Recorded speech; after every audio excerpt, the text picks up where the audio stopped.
On nous parle tout le temps de discipline, de motivation et de travail acharné.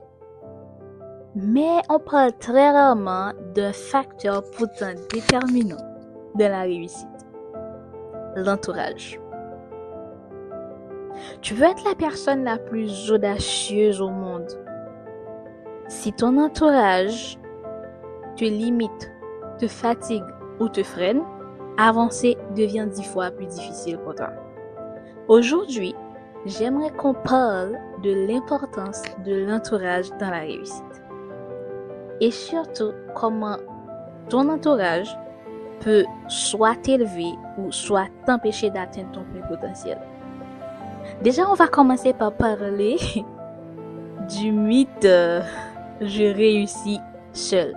Parce que d'après moi, personne ne réussit vraiment seul, vraiment. On aime beaucoup, moi personnellement, j'adore beaucoup l'idée du self-made. Cette image de la personne qui réussit toute seule, sans aide, sans personne, sans soutien, seule contre le monde entier. Mais la vérité, c'est que personne ne réussit vraiment seul. Même les personnes les plus fortes mentalement. Ces personnes-là sont aussi influencées par leur environnement. Ouais. Qu'on le veuille ou non. Parce que la motivation, ça peut être seulement pour 1 heure, ça peut être seulement pour 2 heures. Mais ton entourage, c'est 24 heures sur 24. Les conversations que tu entends, les attitudes que tu vois, les réactions face à tes projets, face à tes rêves, quand tu parles de ce que tu voudrais faire à l'avenir, tout ça, ça impacte. Et parfois, même quand on ne te croit pas, tu te dis, bah, moi, je vais y arriver, je vais te prouver. Ça encore, ça va te booster. Donc, ton entourage agit sur comment tu réussis, sur comment tu vois les choses, sur le mental. Tout ça, ça façonne ton mental, que tu le veuilles ou non. Ok? Mais déjà, je crois déjà que ton entourage, ce n'est pas juste les gens qui t'entourent, mais c'est l'atmosphère de laquelle tu évolues. Pas seulement les personnes, mais l'atmosphère en soi, le mood, tout et tout. Ok? Déjà, il y a 3 grands points que je crois que ton entourage affecte. Il y a le mental, il y a l'énergie, il y a aussi les décisions que tu prends tous les jours. D'accord? Parlons du mental, déjà. Le mental, ton entourage définit pour toi ce qui est normal ou pas. D'accord? Ton entourage te dicte ce que tu vois comme normal et ce que tu vois comme pas normal, disons, anormal. Parce que, disons que tu as des gens, les gens qui t'entourent, ton entourage, quand tu parles de tes rêves, on te traite de prétentieux. Quand tu parles de tes projets, on dit, mais toi, de quoi est-ce que tu rêves? T'es un rêveur, toi? C'est c'est irréalisable. Tu peux pas réaliser ça. Comment est-ce que toi, tu viens de là, tu vas réaliser ça? Non, non, non, tu peux pas arrêter de rêver aussi grand. Bah, ça va rester qu'un rêve. Tu vois? Le mental. On te dit que tu vas pas y arriver. On te dit que tu vas pas le faire. Et si déjà ton mental n'est pas assez fort pour dire, mais, ah, moi, je vais y arriver. Attends, je vais te prouver ça. Tu vas dire, ah, c'est vrai. Ils ont raison. Je vais pas y arriver. Mais qui suis-je pour rêver aussi grand? Je dois oublier ça. Je ne vais jamais y arriver. Tu vois? Là, ton entourage joue sur ton mental. Ça, déjà, ça te freine. À l'inverse, si tu es entouré de personnes qui rêvent grand et qui n'ont pas peur d'en parler, des personnes qui travaillent sur elles-mêmes, des personnes qui n'ont pas peur d'investir en elles-mêmes, des personnes qui font des trucs, des personnes qui évoluent, des personnes qui osent, des personnes qui rêvent grand, là, ton esprit s'ouvre naturellement. Parce que c'est normal dans ton entourage. Et là, ta vision en soi s'élargit. Tout change pour toi. Et il y a aussi, parlons maintenant du deuxième point qui est l'énergie. Il y a des gens, quand tu les rencontres, tu te sens lourde, tu te sens fatigué, tu te sens vidé. Après que tu les as parlé ou, je ne sais pas, tu te sens lourde, tu te sens fatigué, tu te sens vidé, tu te dis, ah, mais qu'est-ce qui m'arrive? J'ai pas d'énergie aujourd'hui, je me sens paresseuse, j'ai pas envie de faire ça, je ne veux pas faire ça. Ces personnes-là te vident. Mais pourtant, il y en a d'autres. Après les avoir rencontrés, tu te sens un peu légère, tu te sens inspiré, tu te sens motivé, tu as envie de travailler, tu as envie de faire mieux, tu as envie de te pousser. Ces personnes-là ne te prennent pas ton énergie. Ces personnes-là, l'énergie est positive quand tu les rencontres. Et quand tu es avec ce genre de personnes, tu as envie de faire mieux. Tu te dis, ah bah voilà, j'adore l'énergie, ça se passe bien.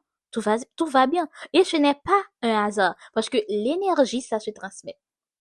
Positive ou négative. C'est pour cette raison, quand tu as des rêves, il est important, quand tu as des rêves et des projets, tu dois essayer de trouver des gens qui sont sur la même ligne.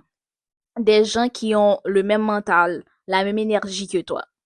Parce que quand tu passes ton temps à expliquer et à te justifier ou à te défendre, tu gaspilles ton énergie.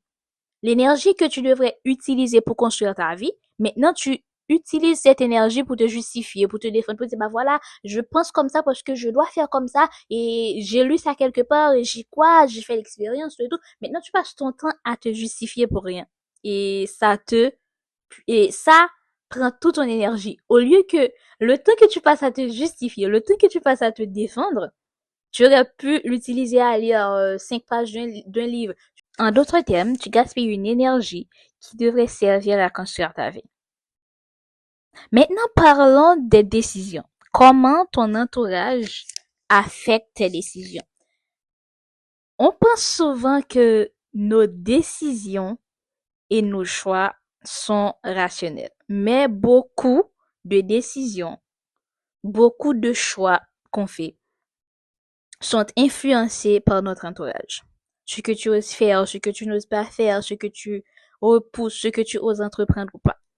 Ton entourage peut, ton entourage peut te pousser à avancer ou te maintenir dans une zone de confort déguisée en sécurité. Et ça, c'est très dangereux. Parce que quand tu as des rêves et des projets, tu ne peux pas rester dans ta zone de confort toute ta vie. Maintenant, parlons des types d'entourage. D'après moi, je crois qu'il y en a 3. Il y a l'entourage frein, l'entourage qui te freine, comme le nom l'indique. Il y a l'entourage neutre et il y a l'entourage moteur ou l'entourage booster, l'entourage qui te propulse. Parlons de l'entourage frein. L'entourage frein, ce sont des personnes qui minimisent des projets, ce sont des personnes qui minimisent des rêves, qui se moquent, qui doutent, qui te rappellent constamment d'où tu viens, qui te rappellent constamment de ton passé. Ce genre de personnes, à chaque fois que tu leur parles de tes rêves, de tes projets, ils te disent, toi là, tu es prétentieux, tu es prétentieuse, hein. Pourquoi est-ce que tu rêves grand comme ça? Tu as oublié d'où tu viens, tes parents ne sont pas riches. Pourquoi est-ce que tu penses que tu peux entrer à Harvard? Pourquoi est-ce que tu penses que tu peux étudier à l'étranger? Non, non, tu ne vas jamais y arriver, tu n'as pas le potentiel. Non, non, tu ne peux pas, tu ne peux pas. Donc ce genre de personnes te freinent. Tu ne commences même pas. D'ailleurs, ils ne te donnent même pas envie de commencer. Parce que ils te freinent avec leur bouche tout simplement. Ils te disent, regarde les faits. Regarde les faits. Tu ne vas pas y arriver. Et ils ne le font pas par méchanceté. Ils le font parfois par peur. Parce que ta croissance leur renvoie leur stagnation. Ta croissance, ton évolution leur dit que eux, ils sont restés au même niveau et que ils n'évoluent pas, ils n'avancent pas. Et inconsciemment, ce genre d'entourage préfère te voir rester au même niveau qu'eux. Ils ne veulent pas te voir avancer. Il faut que tu saches que certaines personnes t'aiment, mais ne savent pas comment t'aimer dans ton évolution.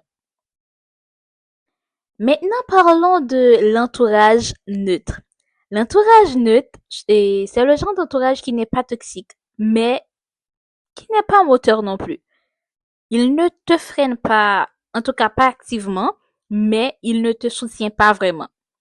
C'est confortable, c'est le zone de confort prolongé. Et le confort prolongé peut vite devenir une prison. Et ça, c'est dangereux. Maintenant, parlons de l'entourage moteur, l'entourage booster. L'entourage moteur, ce sont des personnes qui respectent tes rêves, des personnes qui respectent ta discipline, qui respectent ta motivation, qui respectent ton ambition, qui respectent tes projets. Et ce genre de personnes respecte aussi ton silence et tes absences. Ce genre d'entourage te challenge, te pousse à faire mieux, encore et encore, sans te rabaisser. Ils te soutiennent, mais en même temps, ils ne te flattent pas. Ils te disent la vérité que tu as besoin d'entendre, pas la vérité que tu as envie d'entendre. Et ça va t'aider à progresser. Un bon entourage ne te promet pas que ce sera facile. Un bon entourage te rappelle tout simplement pourquoi tu as commencé à chaque fois que tu as envie d'abandonner. Et il y a encore un facteur qui est beaucoup difficile. C'est le fait de vouloir s'éloigner des proches. Parce que le plus difficile, c'est pas de s'éloigner des inconnus, parce que ce ne sont que des inconnus, mais de s'éloigner des gens qu'on aime. La famille, nos amis, un partenaire ou une partenaire. Parce que il y a les liens, il y a les souvenirs, il y a des trucs qu'on a fait, il y a les trucs qui vont revenir encore et encore. Et ça va nous faire culpabiliser. Parce qu'on a peur de blesser ces personnes. Parce que ces personnes sont importantes pour nous. Mais parfois, s'éloigner, ce n'est pas un rejet. C'est une protection. Tu es la mieux placée pour protéger ton avenir. Tu peux aimer quelqu'un et reconnaître que cette personne ne peut pas t'accompagner là où tu vas. Donc, tu dois t'en débarrasser. Désolée. Et pour faire ça, tu as besoin d'une maturité émotionnelle immense. Quelque chose que tu dois travailler dessus. Très important. Et quand on a tout ça, quand on sait que ton entourage impacte ton avenir, ton futur, tes projets, tes rêves, qu'est-ce qu'on en fait alors? Comment est-ce qu'on s'en sert? Déjà, tu dois observer. Tu dois observer les gens de ton entourage sans juger. Tu observes, ok, et qu'est-ce que cette personne fait pour moi? Comment est-ce que cette personne réagit face à mes projets, face à mes rêves, etc. Et ensuite, tu regardes comment est-ce que tu te sens avec cette personne. Émotionnellement, mentalement, etc. Comment est-ce que cette personne te supporte? Et ensuite, tu commences à poser tes limites.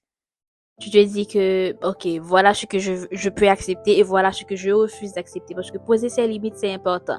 Quelle que soit la relation, amicale, amoureuse, etc. Poser ses limites, c'est très important. Et enfin, tu choisis comment tu vas t'exposer. Tu choisis l'entourage auquel tu veux t'exposer. Et le plus souvent, quand tu as des rêves et des projets, l'entourage doit être inspirant.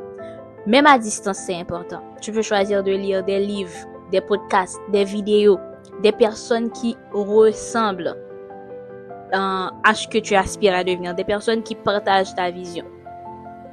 Parce que ton futur, comme je l'ai dit, mérite d'être protégé et tu es la mieux placée pour protéger ton futur. Ton entourage n'est pas un détail anodin. Ton entourage, c'est une direction. Il peut être ton tremplin, tout comme ton plafond. Alors, prends le soin de bien choisir ton entourage. Et tu mérites un entourage qui respecte ton avenir, qui respecte ton futur, tes rêves, ton ambition, tes projets. Même quand ils ne comprennent pas de quoi est-ce que tu parles, même quand ils ne comprennent pas encore ce que tu voudrais accomplir. Alors je vous dis merci d'avoir regardé ma vidéo, merci d'avoir pris le temps de m'écouter. N'hésitez pas à vous abonner, à laisser un commentaire, à suivre notre chaîne WhatsApp, à nous suivre sur TikTok et je vous dis bisous et à bientôt. Bye bye.